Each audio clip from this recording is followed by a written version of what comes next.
अपना जिलावा के हौवे उसान राजा जी, बरियान राजा जी, रंगदार राजा जी।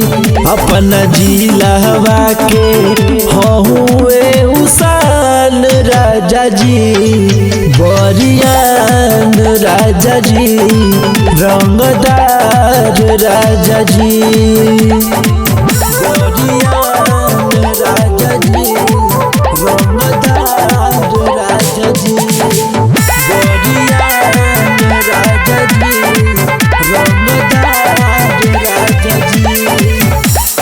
के करम दम बा बोली उ सीधा मारे ले गोली, कि उनका संगे हरदम चले रंगदार के टोली।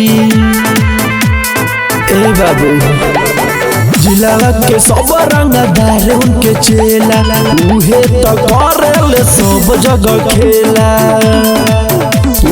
चले ले सीनावा उतान राजा जी, बरियान राजा जी, रंगदार राजा जी।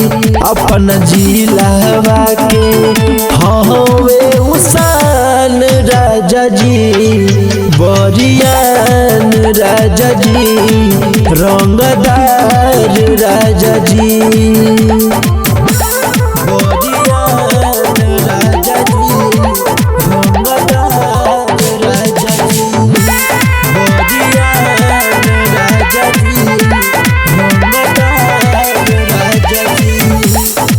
नमवा बनामी करे प्रशासन सलामी, लागता सुनले नइख बड़ी जी के हो कहानी।